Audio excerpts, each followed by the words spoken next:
Morning 12 ఈరోజు నేను బనానాతో ఒక చిప్స్ తయారు చేయబోతున్నాను. రండి చూద్దాం.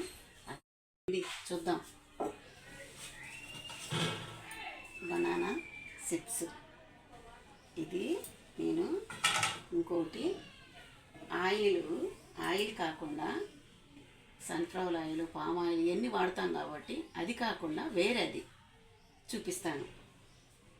కోకోనట్ ఆయిల్ చూడండి. దీంతో మనం బనానా చిప్స్ చేద్దాం. ఇప్పుడు ఈ బనానా కూర అరటికాయతో చేయొచ్చు, మామూలు అరటికాయతో చేయొచ్చు. ఇప్పుడు కోకోనట్తో చేద్దాం. రండి. ఇలా ఎలా చేసుకోవచ్చు, చాలా టేస్టీగా ఉంటాయి. నేను తిన్నాను. ఇది కేరళ ఐటెం.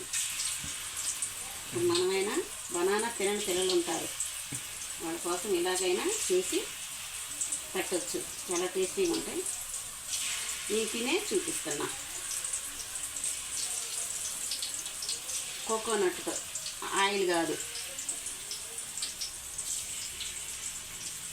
ఇట్లా అసలు గుండ్రంగా పీసెస్ తీసుకుంటే చాలా టేస్టీగా ఉంటుంది. కూర అరటికాయ కూడా చాలా బాగుంటుంది.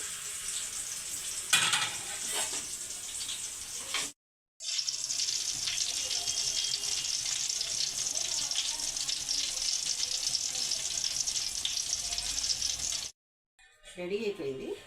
చూద్దాము. అసలు చాలా చాలా టేస్టీగా ఉంటాయి. ఆడితే కరకరలాడతాయి.